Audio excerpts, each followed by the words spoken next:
So, for today's vlog, gagawa ako ng ref magnet. So, ito, galing na to kay client. Meron siyang layout. Sinend niya na lang sa akin, kaya hindi na ako nag-layout. Then, pinis ko na siya dito sa may cameo silhouette, tapos ipiprint ko na siya.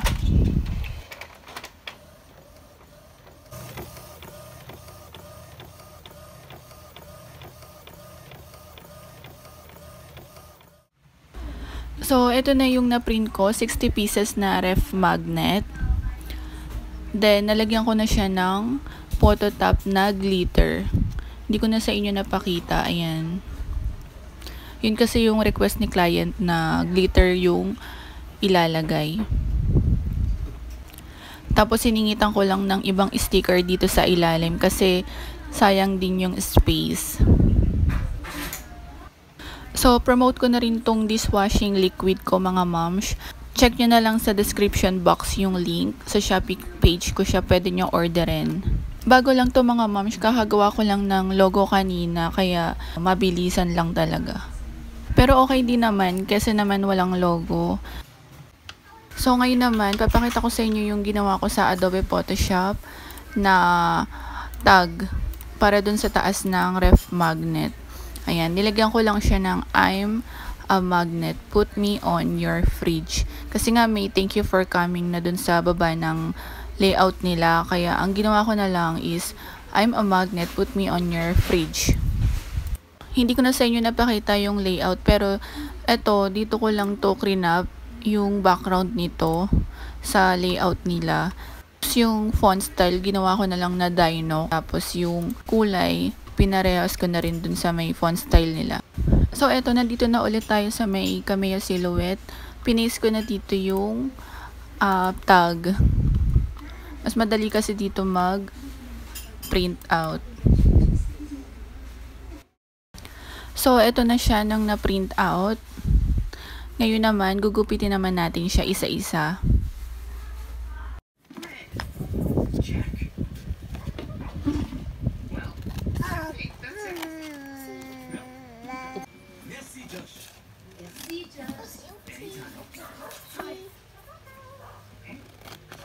Do you see any clues around here? Isang page lang naman to.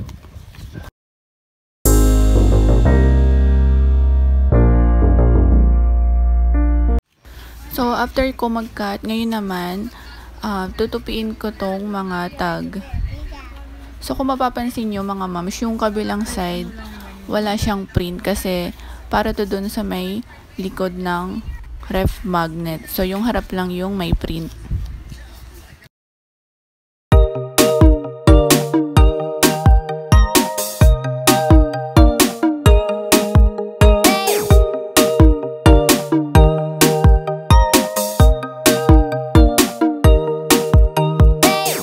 Didikit ko na siya ngayon dito sa A4 size na magnetic sheet. Siyempre, kailangan natin gumamit ng gunting at saka ng squeegee para hindi magka-bubbles yung sticker. Ngayon, binabawasan ko lang yung mga gilid kasi para magkasya siya dun sa may A4 size na magnetic sheet. Pwede rin namang isang buo na lang siyang ikakabit, pero mas prone kasi yun sa bubbles, kaya inahati ko siya sa gitna.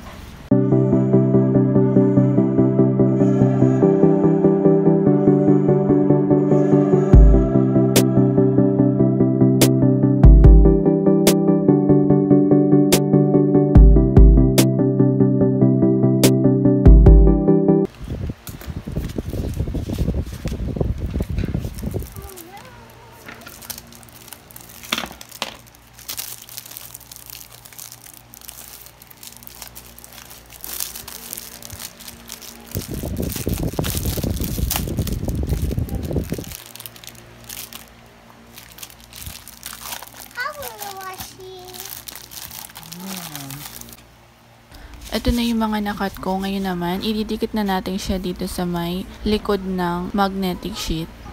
Lagi nyo tandaan, yung mas malabong part, yun yung didikitan nyo ng sticker. Tapos yung shiny, ay yun yung kinakabit sa ref. Ito yung mga sample ng nakakabit na. Pero papakita ko sa inyo kung paano ba to dinidikit.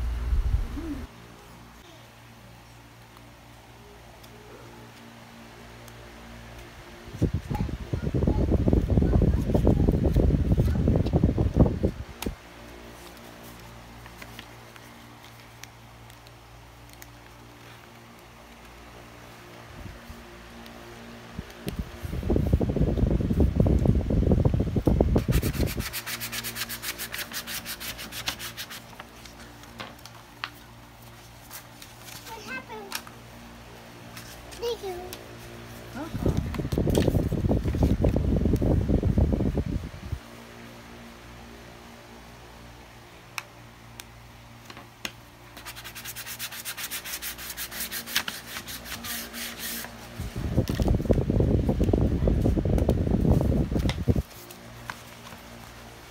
Kung wala kayong squeegee, pwede rin naman kayong gumamit ng kamay nyo o kaya maghanap na lang kayo ng kahit anong flat na bagay para hindi siya magka-bubbles.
Ito na siya nung nakat na.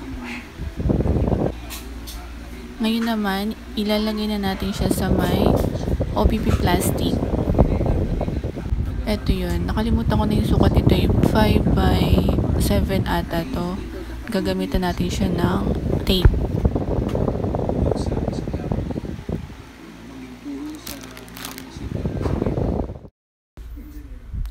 Ayan. So, kuha lang tayo ng isa nitong plastic.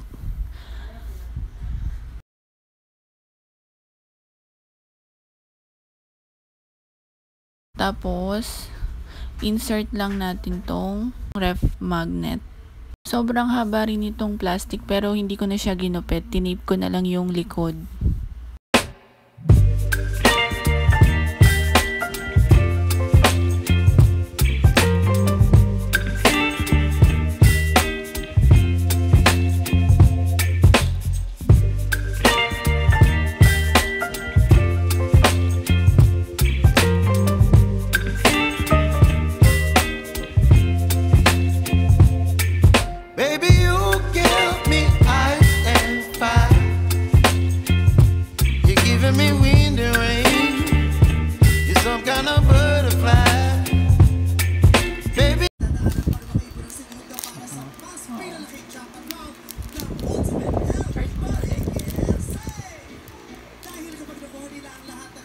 Na-plastic ko na siya lahat. Ngayon naman, ilalagay na natin yung mga tag. Ito na yung mga tag kanina. Then, gagamit tayo ng stapler pang dikit dito. So, kuha lang tayo ng isa nitong tag. Tapos, ilalagay lang natin dito sa may itaas ng ref magnet. Tsaka natin i-stapler. So, ganun lang mga moms. Napakadali lang gawin. Sa mga gusto pala magpagawa, ilalagay ko na lang sa description box yung link ng Shopee page ko. Pwede kayo dun umorder. Good thing is no minimum required at saka free layout na kahit anong gusto mong design pwede. So yung price pala nito mga moms depende sa size ng ref magnet. Meron din akong iba't ibang klase ng ref magnet. Meron 3D, glossy, matte, at saka rainbow.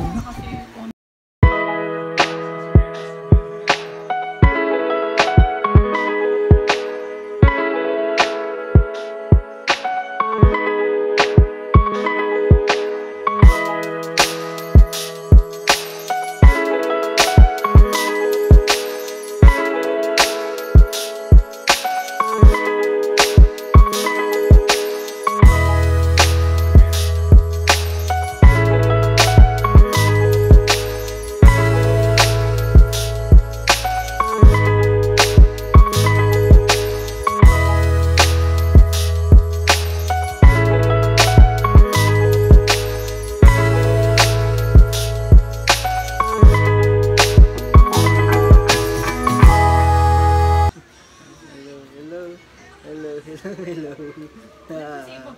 Hello. Diga. Naka-play pa ba? Nakasipa pa? Oo.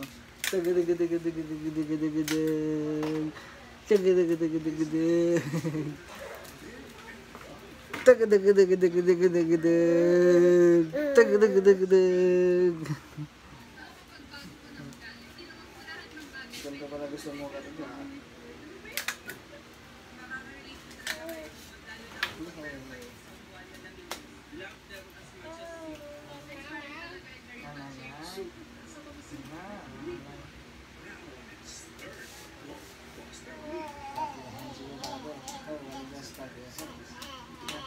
So, ito na pala yung finished product mga moms.